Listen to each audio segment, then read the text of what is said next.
evening and welcome to the Bay St. Louis Planning and Zoning meeting of June 28, 2022. We ask that you please silence all cell phones and electronics at this time. We're going to begin with a short prayer and the Pledge of Allegiance. In the name of the Father, and the Son, and the Holy Spirit. Father in heaven, we invite you to preside over this meeting. Give us unity of spirit, even when our opinions differ. Help us to listen politely to other points of view and to remember that we are all a part of the same community. Direct our thoughts, words, decisions, and actions toward the right path in the best interest of our city. We ask this in your name. Amen. I pledge allegiance to the flag of the United States of America and to the republic for which it stands, one nation, under God, indivisible.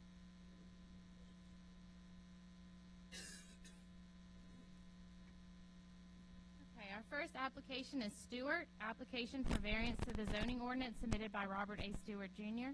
The applicant is asking to construct an accessory structure to the rear of the property.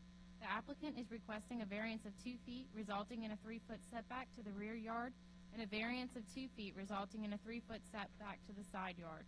The property is located at 328 Main Street, parcel 149F-0-29-331.002, Lot 3, Old Town Place subdivision. The property is zoned R2, residential 2-family district. Is there an applicant here to speak on the? He is not here, so he asked me to present. Y'all pass by there. I think there's been a lot of work done to the house. Y'all go look at the packet. It has the sketch of what wants to get done. I believe it already went to historical, but essentially he's spot to store golf cart, just tools, and 75-foot lot. It's just kind of naturally at the end of their driveway. So all what is being requested is just the 2-foot variance to the rear and 2 foot on the side yard.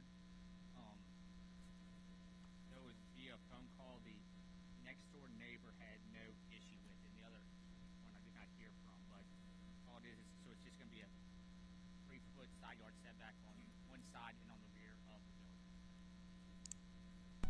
Any comments or questions from the commissioners? Anybody in the audience for or against this? Anita Warner on behalf of the Live Oak Registry. Candidly, I don't remember which side, but one side, the side on the left, as you look at it, has a really, really good specimen oak tree. I think this is on the other side, so as long as they stay out of the drip line of the oak tree, I have no objection. Thank you. There's no one in the audience who'd like to. And just the clarification, it's going to, if you're looking at it, it's on the right-hand side. I'll entertain a motion. Motion by Mr. Agee. Is there a second? Second by Mr. LeBlanc. All those in favor? Aye. Aye. Motion passes 4-0. Please be present for the next City Council meeting, which is Tuesday, July 5th at 5:30 p.m. in this room. Next application is Applebaum. Application for variance to the zoning ordinance submitted by Robert Applebaum. The applicant is asking to construct an accessory structure to the rear of the property. The applicant is requesting a variance of 2 feet, resulting in a 3-foot setback to the rear yard. The property is located at 300 Valentine Street, parcel 149N-0-30-100.000, part 22 and part 23, Mrs. John Bayard. The property is zoned R2, residential 2-family district. Yes, sir. Can you state your name and address for the record for us? 300 Valentine Street, Dr. Robert Applebaum. And can you tell us a little bit more about your application? Yeah, well, we're trying to get a 3-foot variance from the back line. My son owns the property backing up to the rear of my house. We want that so we will have more off-street parking for cars. We're putting up a golf cart storage shed there, and we'd like to put it a little closer to his side property line. Any comments or questions from the commissioners? Anyone in the audience for or against this application? Yes, Ms. Warner. Anita Warner, I live a half block from this. There's just enough space golf cart storage area, so, and there's no trees, so I don't have any objection. Thank you. No other questions or comments. I'll entertain a motion. Motion by Mr. Agee. Is there a second? I'll second. Second by Mr. Weber. All those in favor? Aye. Aye. Motion passes 4-0. Please be present in the next city council meeting, Tuesday, July 5th at 5:30 p.m. Next applicant is MAURIGI, a public hearing for minor site plan review for multifamily housing development submitted by Lori MAURIGI. The property in question is located at 437 Webster Street and is identified on the Hancock County land rolls as parcel number 149E-0-29-009.000 in the legal description as First Ward 287-C276-G BSL CD 7949. The property is zoned R3 multifamily district. Mr. Marichi's not here, but I guess this is a minor site plan, which is, it goes from y'all. Public Works, but I think at the time it was looking for the drainage. Everything looks up, meets criteria. Currently, you're looking at the site plan unit, what's numbered unit 3 is an existing house there. They were proposing to build the two-story duplex. It does not meet the criteria for major site plan review. It's under 5,000 square feet, but they're not needing any variances. They have enough landscaping there, green space. They have enough parking because they numbered the 6 parking spots, all adequate size. So, I mean, everything needs variances, but just because of how our zoning is administratively, we need to go move it through as minor site plan review.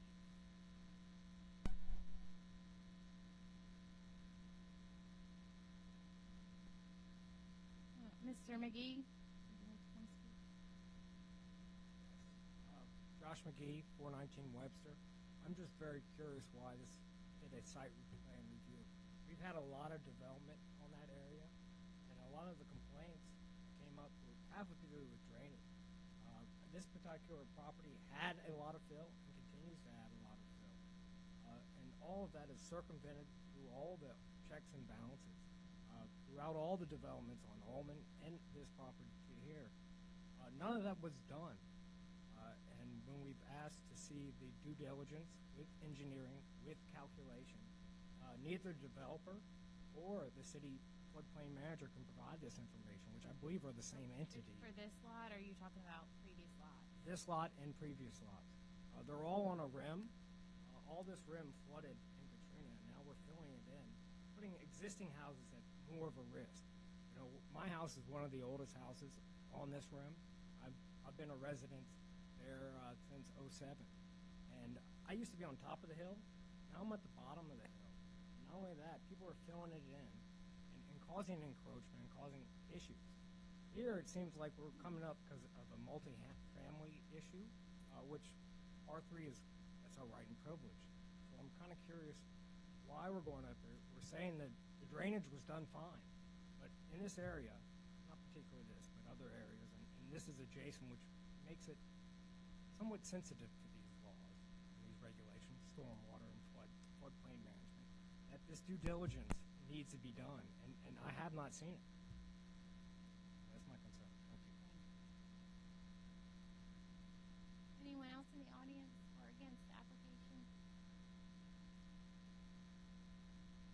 I'll entertain a motion. Jamie, since you're representing this party, can you address the drainage problem? Well, no, on our site plan, it's all draining towards the street. There's not going to be drainage to side lots or native dwellings. Okay, I wanted to ask that question just because of what the gentleman's concern.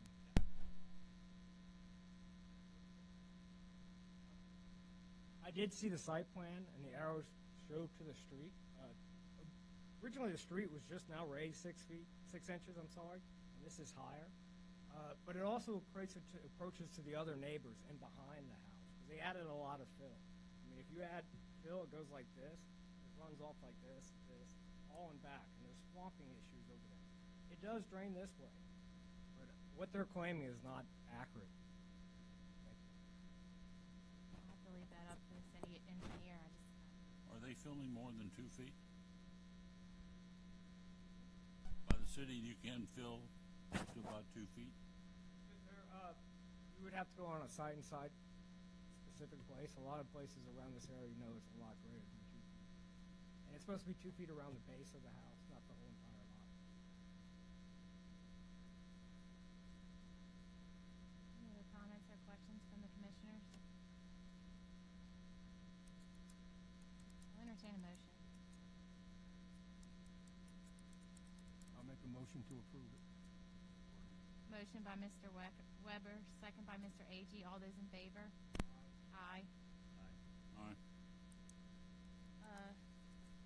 Okay, next application is B&W Home Builders LLC, application for variance to the zoning ordinance submitted by B&W Home Builders LLC. The applicant is planning on constructing a dwelling on the property. The applicant is requesting a variance of 10 feet, resulting in a 15-foot setback to the front yard. The property is located at 4150 17th Street, parcel 138C-0-47-367.000, 25 and 26 REL subdivision. The property is zoned R-1A residential single-family district.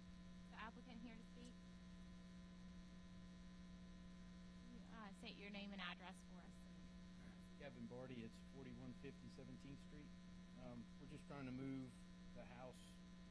The lot is only 90 foot deep, so we're just trying to move it closer to the road, basically 5 feet is all.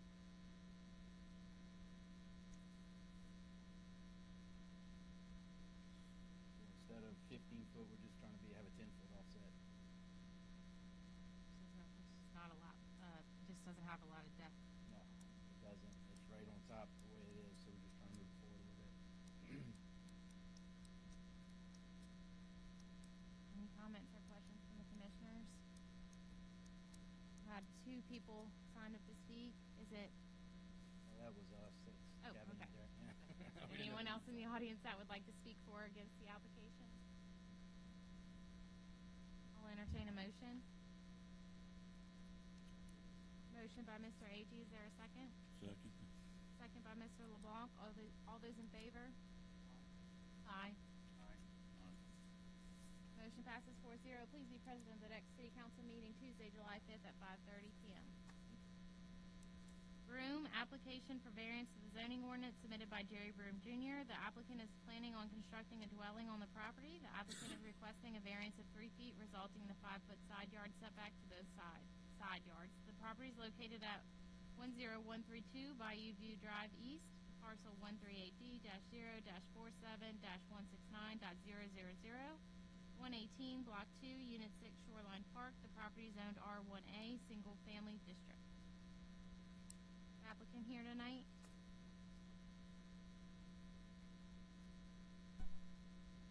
Not, pretty much a straightforward, say, Bayou Drive. These are all pre-existing 50-foot lots, or I guess can be a 50-foot lot. But all he has house plans, what he wants to do, and basically the house plan, the way he's going to fit it is, it's a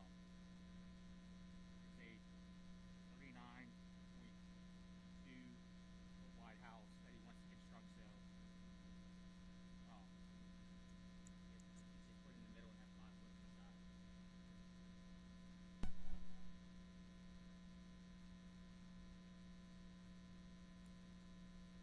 With 5-foot variance on both sides, he won't have access to the rear yard.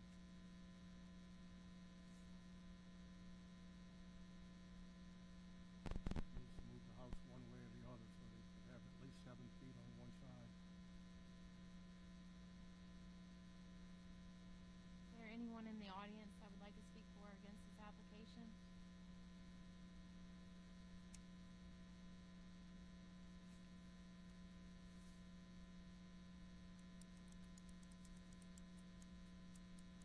I'll entertain a motion. I'll make a motion to deny the application. Go ahead. Motion to deny by Mr. Weber, second by Mr. Agee. All those in favor? Aye. Aye. Motion passes. The application fails. Next applicant, MIRAMBELL-TURNER, application for special subdivision of variance by Craig Mirambell and Claudia Turner. The applicants are asking to change the configuration of two parcels of land into two newly created parcels of land. Parcel A will meet the 100-foot front lot width requirement, however, will need a variance of 1,600 square feet to the lot area. Parcel B will need a variance of 25.21 feet to the lot width and a 3,745 square foot to the lot area. The property is located at 48 and 50 Fiber Street, parcel 136P-0-37-036.000, lot 16 through 17 and part 18, block D, Jordan River Isles. Parcel 136P-0-37-037.000, 15 block D, Jordan River Isles. The property is zoned R1 Single Family District. The applicant here tonight?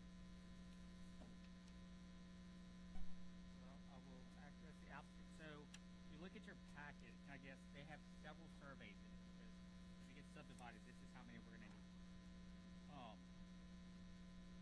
One of the owners owns currently lots 16, 17, and he owns half of 18. The next Turner owns lot 15 on Geo Portal 1, which there's a house on there currently. What the applicants are requesting to do is essentially is give half of the interest. Basically, if you go and cut lot 16 on Geo Portal in half, Turner will get half of that, and the other 16 will remain with the lot. So that would be two, if you add them together, two lots would be half of 16, all of 17, and half of 18. And Turner, which is the one that has the house on it, would have half of 16 with theirs. So in return, obviously, one of them is completely conforming right now, which is, I called it parcel A, it's lot 50 fiber. If he goes and gives the interest, the only thing that they're going to be lacking, I guess it has to do with the width of the lot, would be square footage wise. 48 fiber, which is the one that's 50-foot lot here, this is a district that's 100-foot frontage. It would not meet the minimum of what, but it becomes more conforming. So instead of having a house that's on it, so I know, so you have one that's pretty close to the conforming. Mine is 1,600 square feet. It has the road frontage. And you'd have one that's 50 foot. When they go and add the extra 25 foot of road frontage, it becomes almost 75 foot. Becomes more conforming. So There's no new residence being built or anything. It's No, I just kind of think they square just- up and make even what. they just want elbow room because I'd be willing to bet, I don't have it on the survey, but that house that's on 48 is not 8 feet from. It probably doesn't meet the side yard setbacks either side. Right.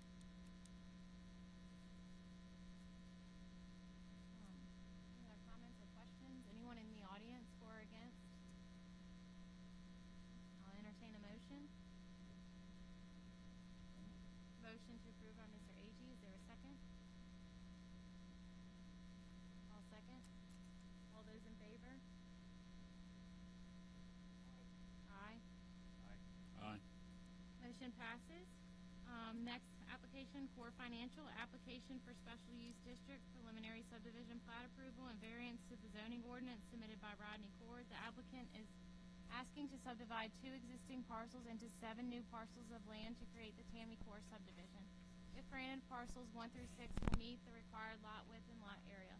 Parcel 7, fronting on Cedar Lane, will need a variance of 6.69 feet, resulting in a 93.31 lot width.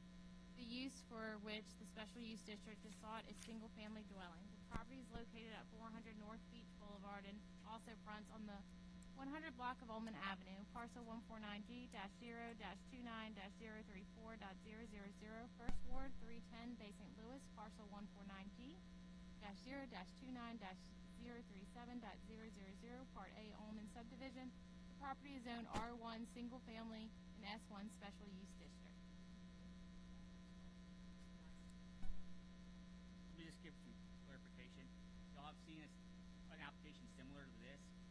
After doing research, zoning, and looking at the history of our zoning law,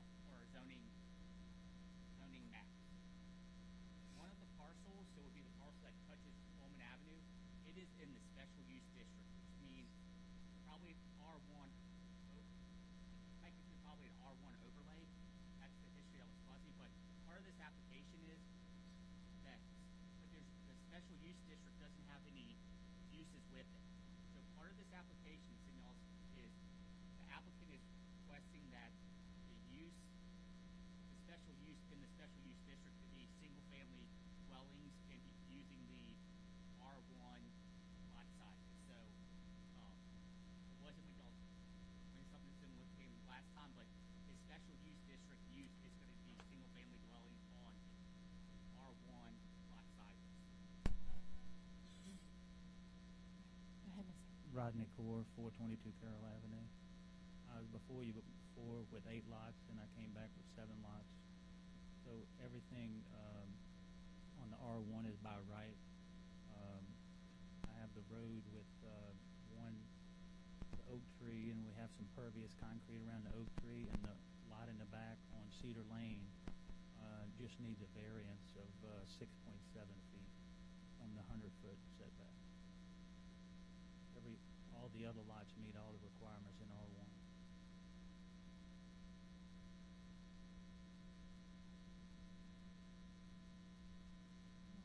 Any comments or questions from the commissioners? And I have some letters to read, and then we'll open it up to the audience. Mr. Carr,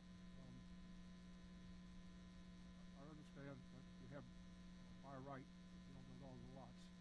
Will you be coming back to us and asking for any variances because the houses won't fit on the lots? Absolutely not.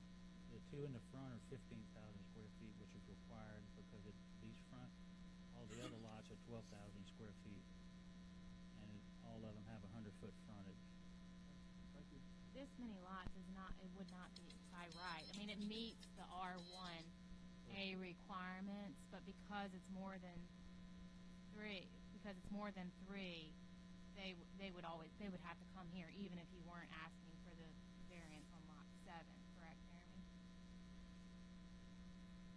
Yeah, I guess 3 is kind of the number that you have to put the application in there. That's why. But variance-wise, Yeah, per se. that's why I have them here. If it was just 3, I wouldn't be. I didn't. Right. I can do it administratively. You could do it by right. Right. I have some letters that were emailed to us. I'm going to read, and then I have a list of people who've signed up.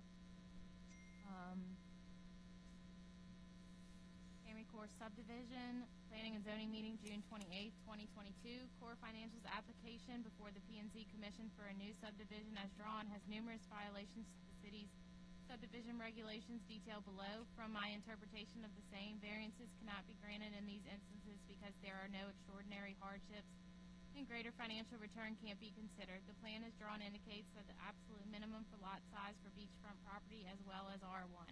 However, none of the existing adjacent and adjoining properties are comparable.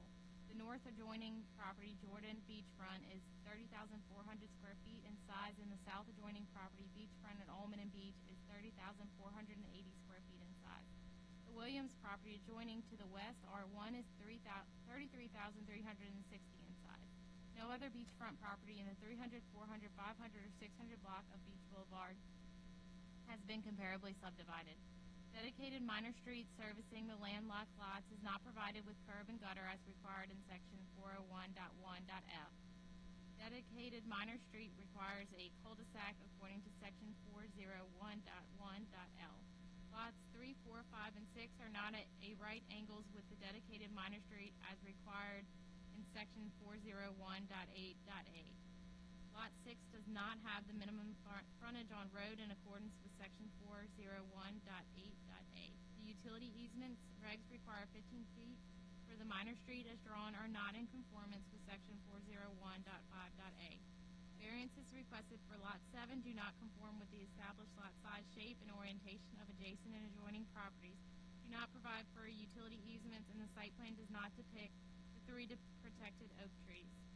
Concluding the subdivision as drawn is not in harmony with the current residential developments in the neighborhood, jeopardizes historical oak trees, exhibits gross overdevelopment of the land, and will require additional variances not listed in the application. Application as submitted should be denied. Amy G. Kramer, 104 McDonald Lane, Bay St. Louis. I am writing to you today to voice my opposition to the application for special use district preliminary subdivision plat approval and variance to the zoning ordinance submitted by Mr. Rodney CORR and CORR Financial. Why do we have zoning ordinances and building codes if we allow development on a piece of land that has no encumbrances to not comply with existing regulations? Why can't the property be built on without variances? If the cost of the property in question is priced too high, the market forces will bring the selling price down to a reasonable cost. At a previous Planning and Zoning Commission meeting, I was accused of obtaining variances to build my residence. That accusation is false. I purchased my home after it was built and put on the market for sale. It is my understanding the property is under contract for sale depending on the outcome of the request before you. If that is the case, there should be no financial burden on Mr. CORR or CORR Financial by denying this request. There is no need to issue a variance on this parcel of land. With permission, I have attached a letter composed by my neighbor, Ms. Amy Kramer. I concur with her argument. Please deny this variance request. Paul Bro, Jr., 107 Cedar Lane, Bay St. Louis, Mississippi. My name is Joe Williams. My wife Cindy and I live at 117 Allman Avenue. We are opposed to the variances being requested by Mr. CORR. There are live oaks on the property facing Cedar Lane, which don't appear to be accounted for in the drawings. The proposed road on Mr. CORR's map appears to go right through a live oak. The lot on Cedar Lane is only 70 feet deep and would likely require additional variances to setbacks in order to be realistically buildable in the future. The proposed layout of the development runs counter to the flow of our neighborhood. The lots are oddly shaped and of a minimum size. The layout seems to be designed for profit maximization. This jigsaw puzzle is not in harmony with our community. Dan Kramer Drive, the access road, is now slightly wider and bent. Does this allow enough room for access to emergency vehicles and trash collection? Mr. CORR has stated that this is a family development. That is irrelevant. If the development is not a good idea, does it matter who lives there? Variances should be granted in the event of some hardship. This is not the case. What hardship does Mr. CORR present? Not liking the layout of the lot that he doesn't have to buy. Maximizing the value of the development to the detriment of those that surround it. Those are not hardships. Mr. CORR might state that he needs the lots as drawn so that all of his family can fit on the property, but even if we are considering the future ownership as a factor in that decision, is that a hardship? We have invested in our community with the understanding that there are regulations which protect the historic neighborhood from becoming a subdivision, and we do not feel that this is the correct decision to grant exceptions to these rules to profit one person at our neighbor's expense. Thank you for your time and attention. Sincerely, Joe and Cindy Williams. Signed up to speak, Karen Sheremy.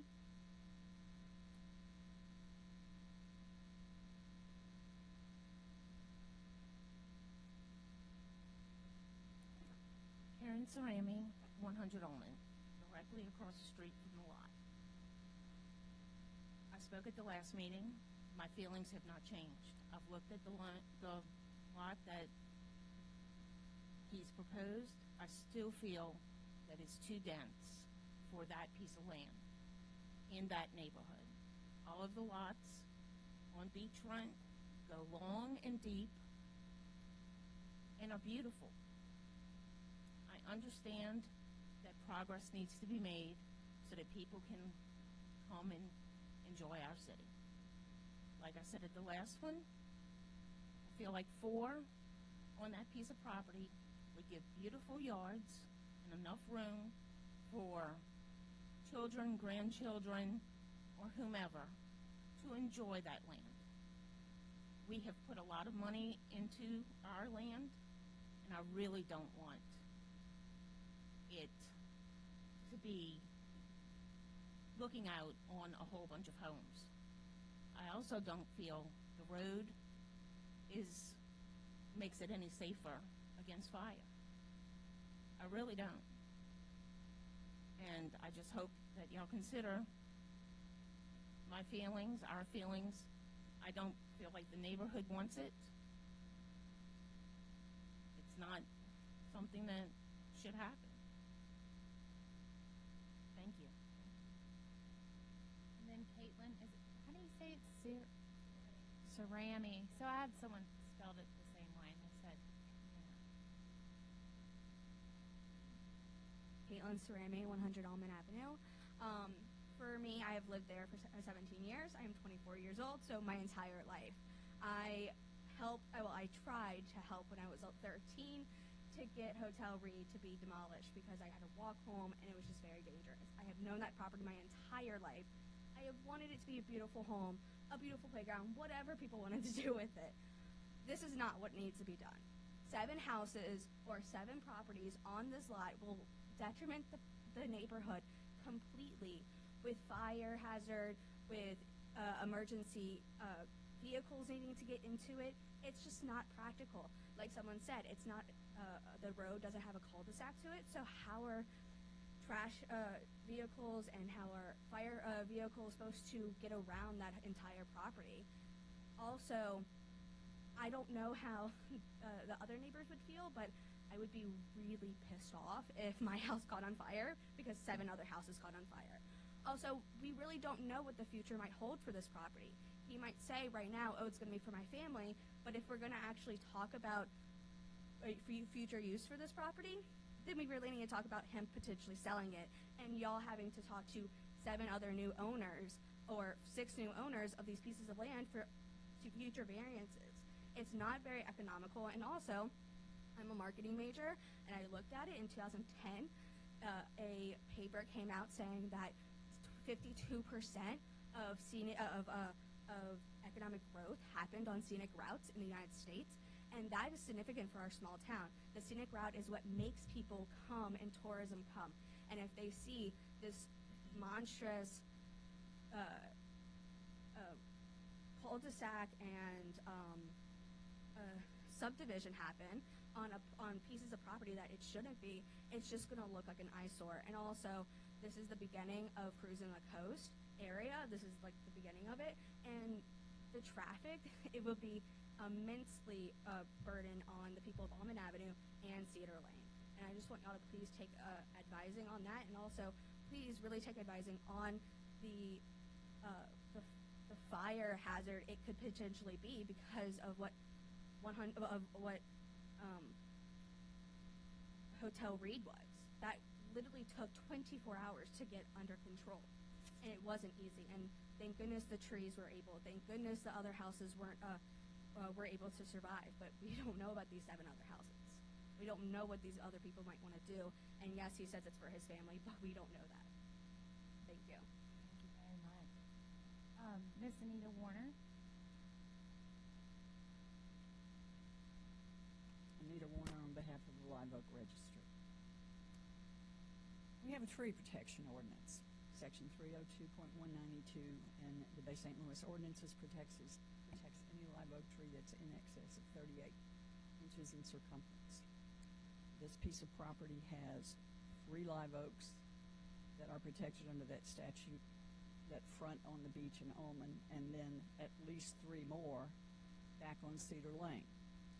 Mr. CORR's plats, the first plat that he gave us, had the setbacks on it, but no trees.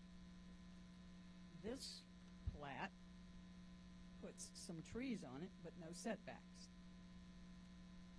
The problem we had with Lot 2 originally, and this is when it went before the City Council, is that Lot 2 has a 200-year-old oak tree. It's 18 feet in circumference. There is no buildable area on that lot because you don't build under the drip line of an oak tree. We have a tree preservation ordinance, it's section 1011, and that encourages the protection of all existing trees. And more importantly, that section adopts the best practices laid out by Mississippi State University in their booklet called Preserving Trees in Construction Sites.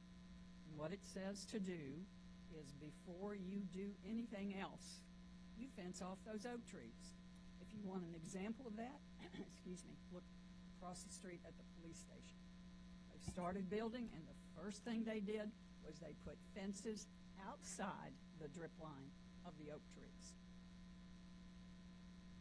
That's what we should do in all cases, but particularly here where, as the young lady just said, this is the entrance to our city. We want to keep that 200-year-old oak tree that's been there since Andy Jackson. The oak tree that's on lot 3, 6, somewhere in there on his, we're going to put down permeable concrete. As you can see from his own drawing, this plat, he's going to pave right up to the oak tree. It doesn't matter if it's permeable, if you put concrete on top of the roots of the oak tree within the drip line. And then he doesn't even show the oak trees that are over on the cedar side. So if we try and protect those trees as well as these other historic trees, the one where he wants to put the road on top of, it's almost 100 years old, it's 97 years old. And then we have the 200-year-old one in the front. And he's gone to great measures to change things around so that he can meet the square footage, but again, there's no setback shown on here. The oak tree in the front, the one that's 200 years old, has a canopy that extends out at a minimum of 42 feet from the trunk in all directions. On one side it's 46 and on the other side it's 52. So this is a classic mushroom-shaped oak tree. And then you also have two other oak trees right there along the property line. And they extend out, their branches extend out approximately 20 feet. So what you have left is not enough space to cram a house in there, which is what he's trying to do.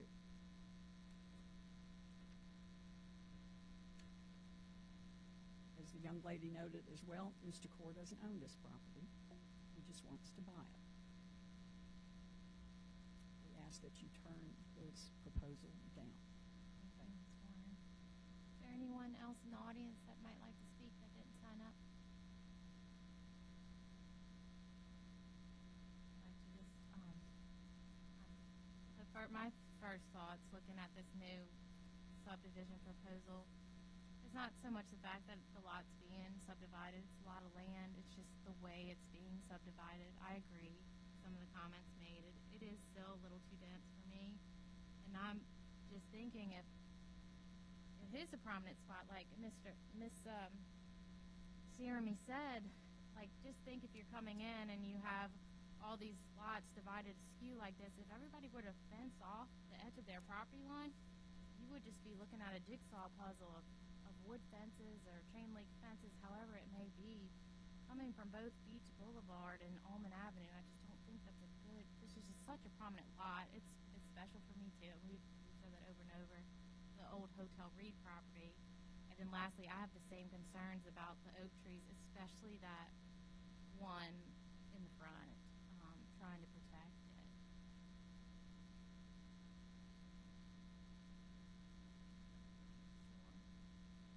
I'm sympathetic to the development, and as I've said before with great pride, I live on a 500 lot, which is 5,000 square feet in the city. These lots are generous in size by other lots in the city. But it looks to me like this development is maybe 6 lots, not 7. I could see getting 3 very nice lots, maybe 5, 5 altogether, but maybe 3 in the front, in an effort to be able to build around that oak tree in the front. I couldn't really see more than that. I mean, it doesn't bother me that they're connecting to the ones on Cedar Lane or that there'd be an easement. It's just that it's just trying too hard to get too many lots in such a scattered way. There's no organization to it, and it's one of the principles of estate homes, plantation homes. The lot's requirements are 15,000. The tree in the front is 62 feet from the front property line, and I moved that front property line. They were asking about that tree, so I moved the property line 44 feet back, so that lot 2 is actually moved back from the previous 44 feet from the original. So I have actually 90 feet from the tree back, so I have 90 feet. To the center line of the tree, and what is it from the drip From line? the base of the back? tree, from the base of the tree back is 44 feet. I mean, it's 94 feet, I think 94. It says 95. It says 95 to the center line of the 90? tree, but it doesn't account for the drip line in there. Well, yeah, but Because you can't build. Well, Yeah, you're not build supposed to build around in the the tree.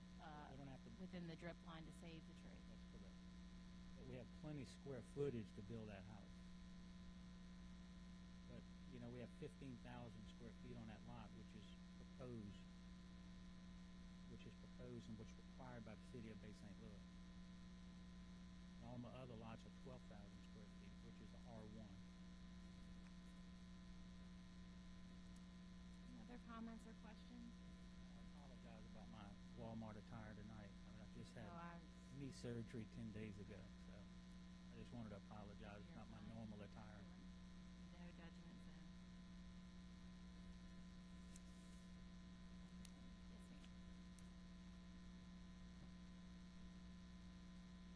Okay, so it's got a line that goes 95 feet to the center of that oak tree. I assume the back of the lot is going to have the 20-foot setback.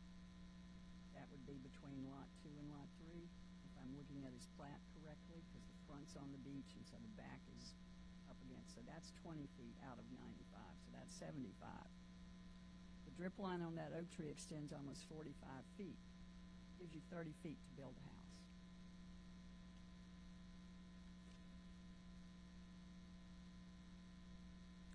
It is true. I went out there and personally measured those trees with Ms. Kramer. We had a wheel measure. We measured the oak tree.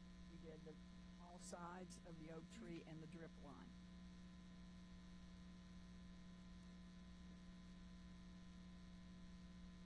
There's no other questions or comments. I'll entertain a motion. Move we deny. Motion to deny by Mr. Agee. Is there a I'll second.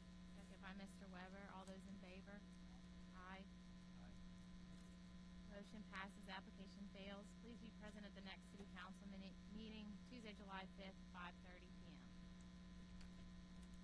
Next application is Pellegrin. Application for special use district submitted by Carrie Pellegrin. The applicant is requesting approval for a special use district to be allowed to conduct business as an event venue, bed and breakfast, restaurant, retail, guest cottages, accommodations, single family and multi-family. The property is located at 1016 Blue Meadow Road, parcel 137B-1-42-021.000, First Ward, 534C and 535B, Bay St. Louis. The property is zoned R1 Single Family District. Pellegrin's here. They are not, but in your packet they have a letter that they wrote here. They are out of the country at a wedding. They wrote a letter that you want to read out. I really need to. This is such a big thing. I need to talk this one through. Okay.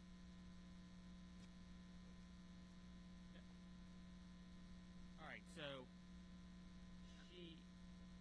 if y'all want to table it, but I can give you the rundown of what it, and I think she has a representative here. I want to speak to them. I mean, but this is my personal. We can decide, we can vote, but I've got way too many questions to just go on a whim to make an informed motion one way or the other. I'm happy to move. Yeah. Well, so y'all do have one person here from waiting section, but if you don't want to speak to, I don't know if he wants to speak to or want to wait for Terry to. Got it. We'll probably just table it till next meeting, if they can be available. Yeah, that's I mean, they really need to present on this. I'm sure people in the audience have questions on this too.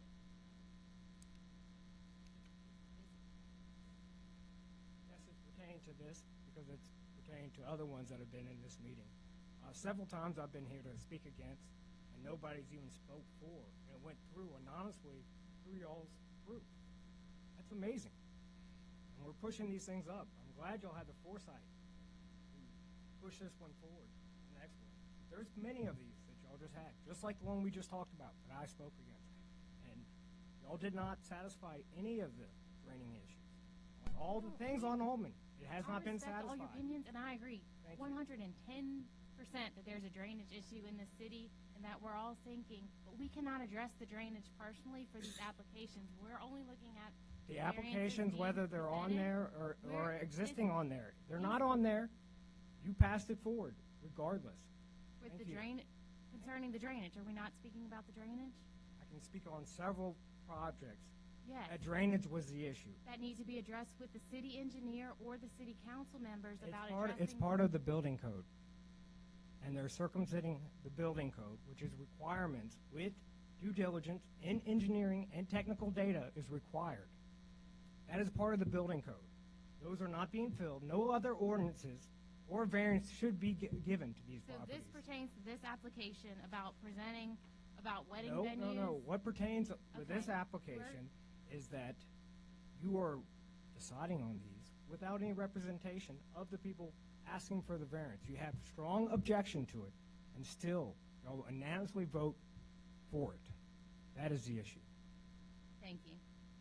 I'll entertain a motion to table this. Motion to table till next meeting. Is there a second? Second. Motion by Mr. Agee, second by Mr. LeBlanc. All those in favor? Aye. Motion passes. We'll be tabling till next meeting. Next applicant is DAQUIN, application for special exception and variance submitted by Alfred DAQUIN. The applicant is requesting a special exception to construct a detached accessory dwelling in the rear yard. If granted, a variance of 2,040 square feet variance will be needed, resulting in 12,960 square feet to the lot area. The property is located at 520 Main Street. Parcel 149E-0-29-296.000, Second Ward, PSL, Part 63. The property is zone C2, Neighborhood Commercial District. Applicant here tonight?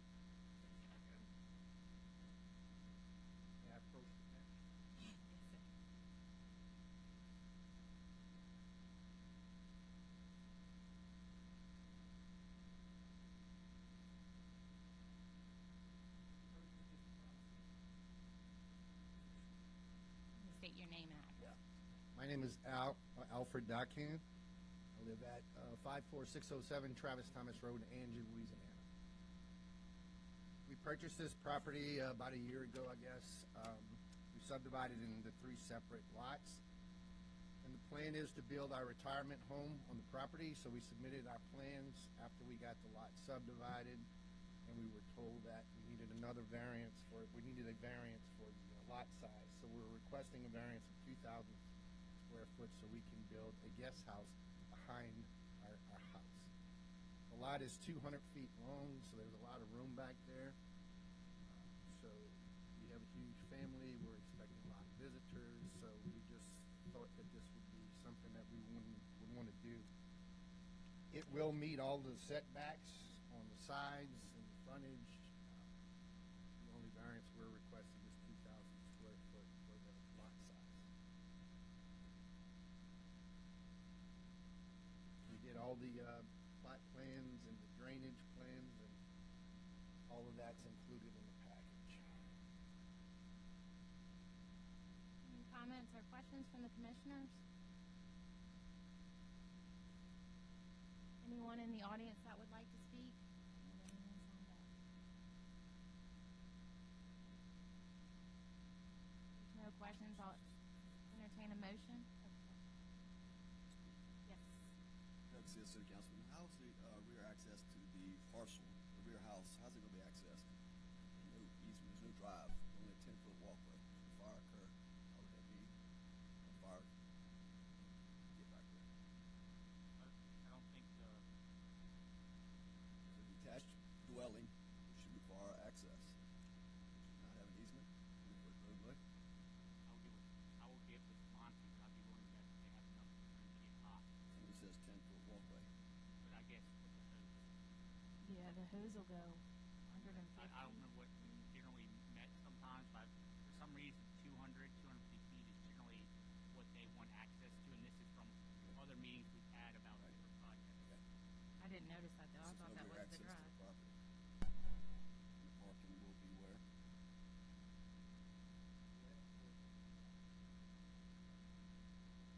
Or 4 parking spots, 2 dwellings.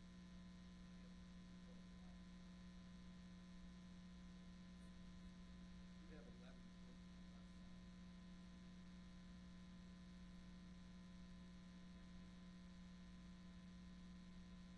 Wait, so that walkway, that's not drivable at all? Because what's this concrete pad in front of the guest house? I'm confused now. What's this concrete pad in front? I assume that was the parking for this guest house, and that was a driveway. This was, we weren't sure whether we would do this or not. And we did this back then.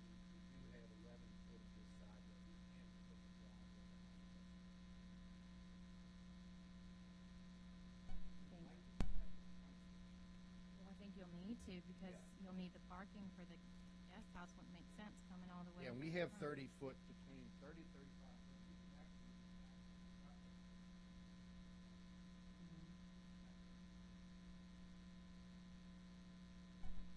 If you want to, with Brent's walkway, get access back there, but the driveway itself, though, I think the plans are at the building department. There is a garage with it, but it's a 40-foot long by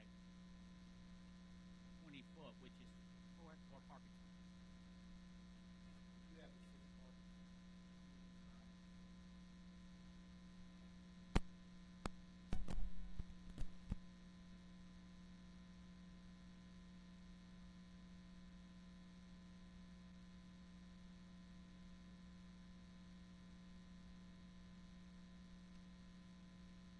Any other questions or comments? And I don't know if this, or this, these lots are zoned commercial, highway or neighborhood commercial. Now, the way that we're doing this is, since it's residential use, that's what it was turned in as. That's whenever they turned in the plans, and I said, you know, he had different setbacks on the original site plan he turned in the building department. I said, you know, you have to meet, The if you're not using it as residential a business, setbacks. we'll have to do this.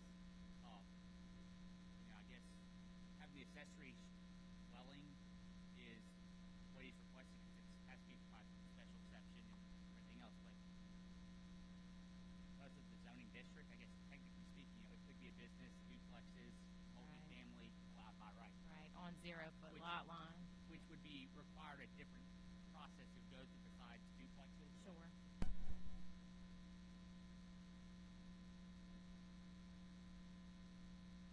Entertain a motion. Motion by Mr. Agee to approve. Is there a second? I'll second. Second by Mr. Weber. All those in favor? Aye. Motion passes 4-0. Please be present at the next city council meeting, July 5th, 5:30 p.m. The last application is Manasco, application for preliminary subdivision plat approval and variance to the zoning ordinance submitted by Christopher Manasco. The applicant is wanting to subdivide one parcel into 5 new parcels of land to create the Riverview community. If granted, each parcel 1 through 5 will need variances to lot area, lot width, and a variance to road right-of-way width. In addition, a variance will be needed for road width. The property is located at 0 Turner Street, parcel 136N-1-37-016.000, part of parcel F number 44 Carver, CL. The property zone R1 single family district. Chris Manasco, 121 2nd Street, Bay St. Louis. I'm going to turn it over to Anthony here and let him speak for me. Mr. Manasco has owned a bunch of property down at the end of Blue Meadow Road for a while and trying to basically split it up. And we have a developer right now that wants to come in and build just 5 single-family homes on this actual piece. So Nishi has basically taken it, subdivided it, we've gotten it with Jeremy, and basically coming here asking for your approval with some exceptions on the road frontage, because there's a road coming in and they're extending that road. And there's already water down there, there's already sewer down there. And so we're going to extend the road and then, of course, turn that road over to the city, basically. But there's houses down that road already. Will the city automatically accept that? Well, I guess. Or how does that process work? Well, and I guess this is one thing where that, it's not necessarily on the Bay St. Louis Road Registry. If you go look on the GeoPortal, there is addresses that have that property on it. Yeah. But because this was a difficult one to even try to figure out how to get it processed. There is pavement on the road, there is a fire hydrant, you know, I don't even know, probably. Put the water, sewer, fire hydrant all in my property. I never had my. So I'm wondering if somehow whenever this was part of the county, they got city water or water from somewhere, sewer from somewhere. There's a fire hydrant down there. Half of the road is asphalt, but some of the parcels that are on the right-hand side, not part of I'm not so sure if there is a paved road in front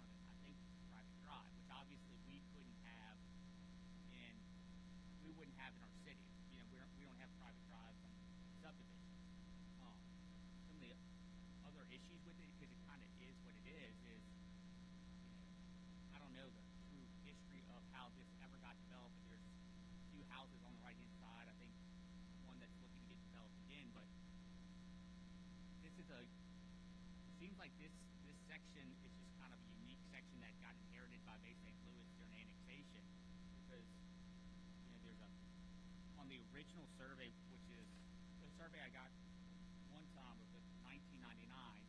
They referred to the drive as a common drive, not a road. The most recent one that we had to get done, or they did to turn in the application, there's a name on the road, though it's still referred to as a common drive. In our zoning ordinance is one thing. Another ordinance, which has not been adopted, I mean, I don't know how many years old, probably 40 years old, is subdivision ordinance. I spoke with the fire chief briefly, not in detail, just because not necessarily that section, but can he go and get a fire truck down here? His answer was, yes, it is 26 feet wide. The problem is unlike, I guess, previous application we had tonight, which was how wide the road was, the right-of-way altogether was 50 foot. One of the issues that with developing subdivisions now, and especially evolving over the years, is the road's great, you need your water sewer plate. Now, it seems like every utility company and utility provider, AT&T, they need right-of-ways because, it seems like every time a city does a city project, end up cutting a line because it's so crowded. I mean, that's one of the biggest issues probably with it is the lack of road. I mean, not road being asphalt, but the lack of right-of-way with the road. Yeah, it would need to be at least 46 feet for the city to want to take it over, I would think. Yeah, the road's already paved all the way down to the beginning of all of these pipelines. And there's fire hydrants all the way down past the end of the road. And the sewer's down all the way down to the end of the road. Is it paved to a 30-foot width right now?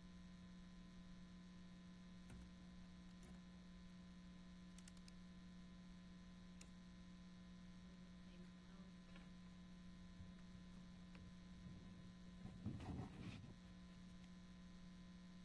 Is 20 common driveway? You think It says that- 22.13 feet. That's what I'm concerned about. When you get towards the end where the hammerhead is, you can see it goes to 30. Yeah, it goes. Currently, there is asphalt, which I still think is a private road, private drive. It would go to, there is a house, and on your survey it says Raymond. There's a house there it would go to. There's another lot that's named Raymond that's a different that's another tax parcel, which currently is undeveloped. There's no pavement up there, though the fire hydrant goes past it, which, Brent, it's a very unique section of Bay St. Louis that all this infrastructure got put in there, but never really on a private drive. Like, I don't get it. So, we had some houses over on the Melvinot subdivision, and there's a road, private road that goes behind them. And every conversation I had with the city was that before the city would take it over, that road had to meet city standards. So, I'm a little confused how we're at this point now, where we don't even know what this road is, whose road it is, what it's County doing. says the road has 3 inches of pavement on it, but on the survey that you have, they have 5 lots. Lot 1, all of this from, the ownership of this is from Blue Meadow Road itself, like the lot itself. If you go look on your GeoPortal map, is part of the property. So, like everything, there's no documentation that says it's ever been turned over to the city. We don't have it turned over to the city, so essentially my assumption is possibly some of the other property owners have some kind of perpetual easement in order to get to their property. But like, I guess essentially none of those houses on the lots on the side have road frontage. Don't we have the cart in front of the horse here? Expanding this without even knowing how we can do it. We would have to go do it. Right now, the application was in hand was they're looking to break it up. The problem is if you subdivision of, we would have to meet all the expectations of what we need in a subdivision, which, water, sewer, whatever else, and we don't, doesn't meet that. That's, even the road. Yeah, so who's gonna check this off? I mean, if it passes city council, who's It would have to go before the rest of the Department of Public Works and to the engineer. And I get, in so much so, I asked the fire chief, road width wise, because if we didn't have the road width, I'm gonna say we can't even do the application. But like even one of the things that was the fire hydrant, apparently has to do some sort of a pressure test to make sure it meets. What if the owner of the first house pulled their deed out and said you can't trust the property? He actually owns the whole road. Okay, but he may not own that forever. But we don't even know that the city's gonna accept it because we don't know what the city standards. Seems to me there's a lot of work that's gotta be done. Now, you said that there's water hydrants, so there's a water line going back, that's the proper distance on the property. What about sewer line? What, sewer back there in Grinders?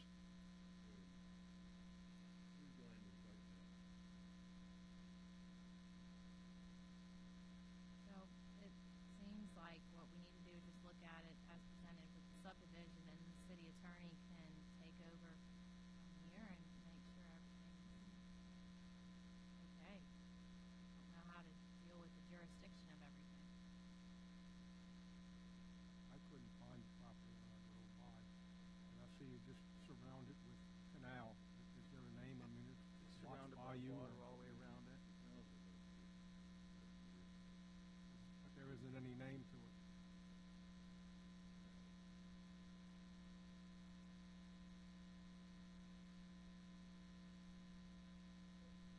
Does it have access to the Jordan River or?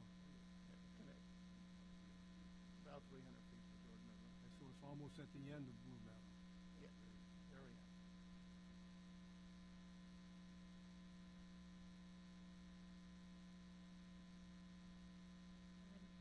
Is there anyone in the audience? Oh, I got some people signed up to speak. Mr. Anthony, That's me. Ms. Warner?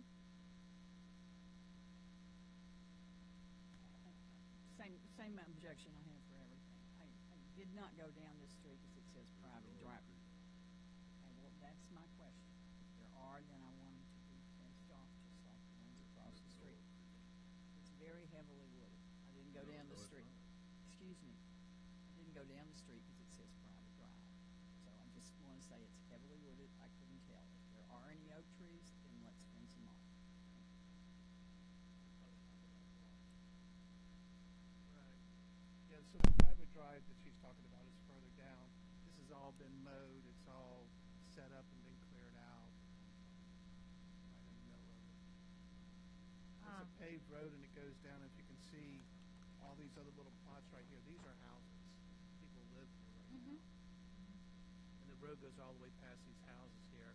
We were gonna extend the road here at the end and then basically have the lots going around the road, and then the rest of this is all canal.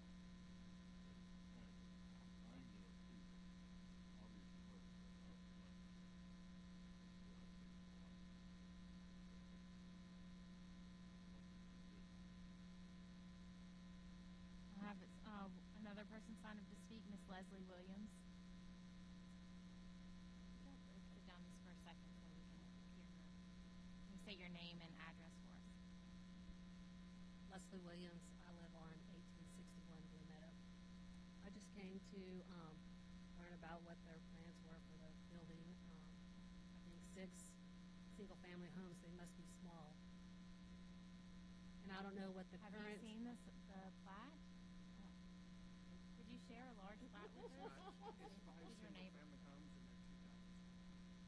What is the current subdivision that we are in right now there? The name of it? The name of it's gonna be called Yeah, that's what y'all want to do. because our house is in a subdivision, I don't know what it's called, Right. and we have covenants on the size of the house that can be built. So I wanted to know if this lot was part of our subdivision currently. That's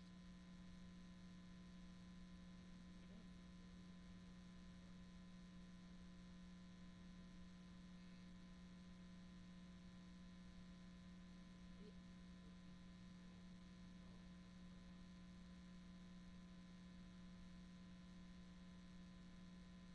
The other thing, as far as that road goes,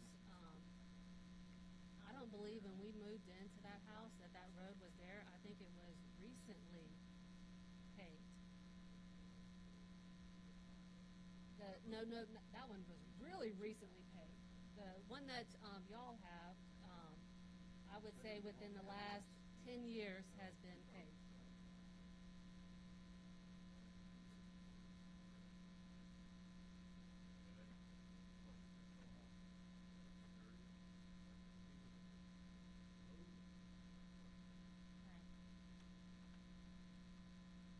Those are my concerns. Flooding back in that area when you start putting in landfill and building houses. Roads are that small, it dead ends. I couldn't tell you how many times with the Hollywood Casino, how many times we have to get out and help people take vehicles off their RVs and stuff. I mean, it's crowded. It's getting crowded. That's all I want.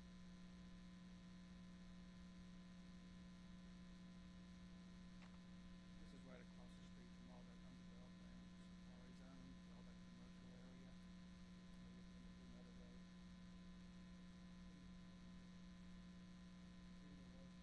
Yeah. It's like 13 acres. And Mr. Manasco owns 4 acres on the other side over there also. And then he owns another piece where that private drive is also. I'm a real estate agent, so it's been on the market for a while. Mr. Safari, I'm good friends with him.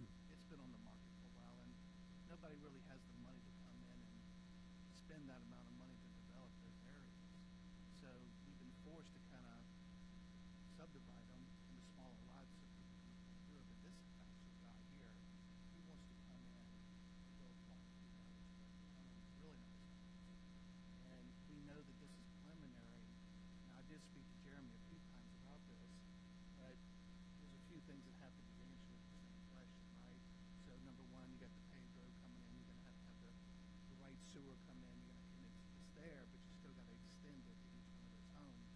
And of course, you've got fire hydrants. You know, is that one fire hydrant enough? Do we need a second fire hydrant? And I think that you were right, Amy, where maybe we get the city attorney involved and make sure that we do everything quite right.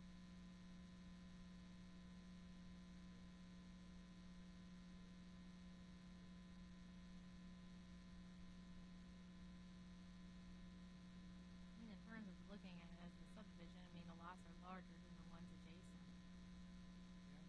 to it. I support what you're doing. This is good. I'm just very concerned that we don't really know what we have in terms of access to the property. It seems to be very complex. So ultimately, it's not even our decision. All we do is make a recommendation. So whether we recommend yes or no, it's going to end up with these guys. They're going to sort it out. So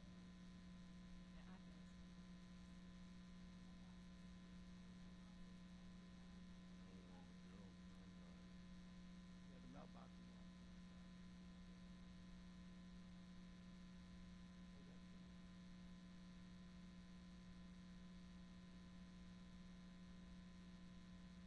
And, yeah, there's people tuning in and they can't hear us.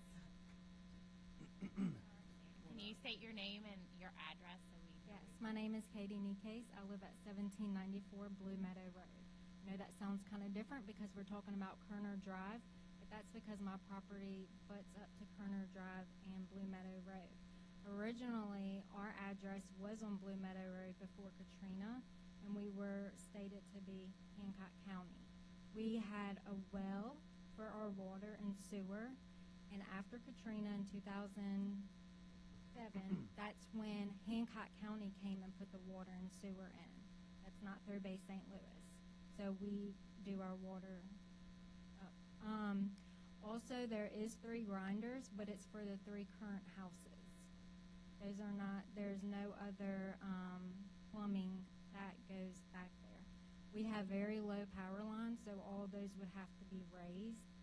The mailboxes are all on our property because my husband's aunt owns the house next to us. That's Miss Kerner. And her father's the one who originally built those 3 houses.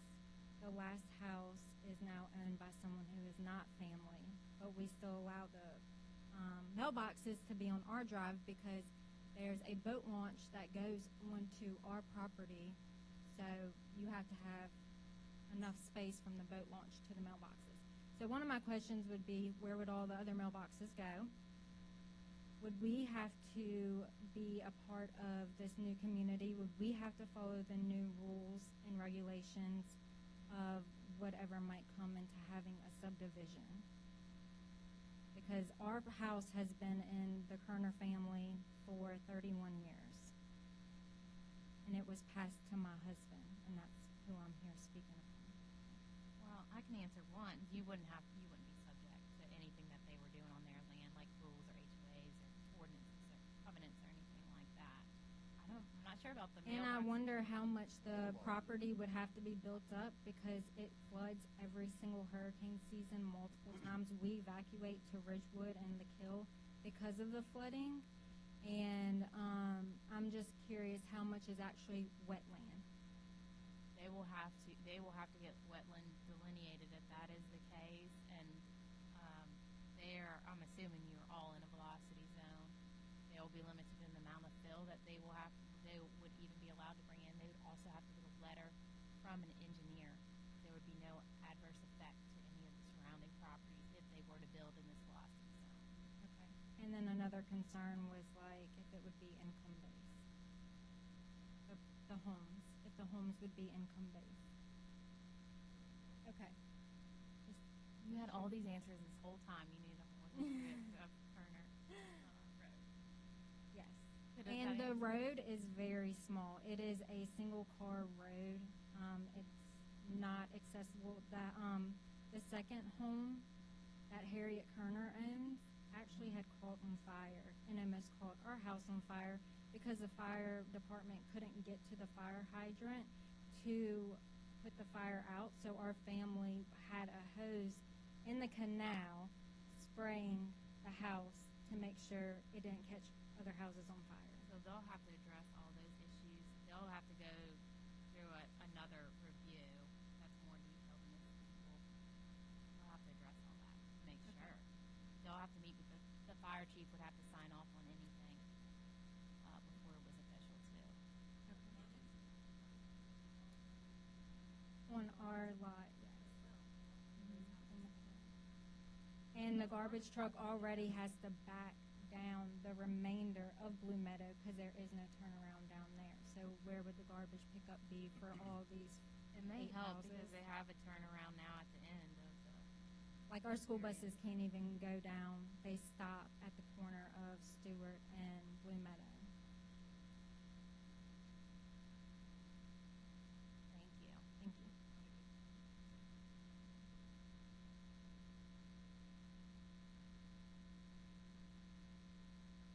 I think we vote on the subdivision as is and let city council and the city attorney address potential issues with whether or not this road could ever be turned over to the city or if it would even have access wide enough to make it usable.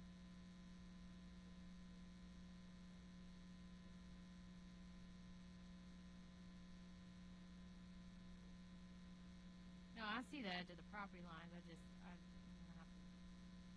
have to make sure that is the case. I'll entertain a motion. I'll move it to put it on the floor.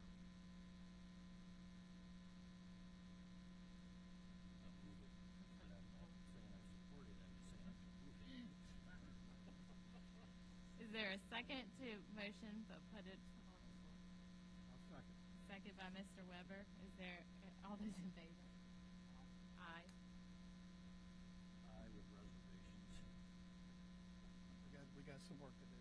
Motion passes 4-0. Please be present at the next city council meeting, July 5th at 5:30 p.m. Thank you. Next agenda item is approval of the minutes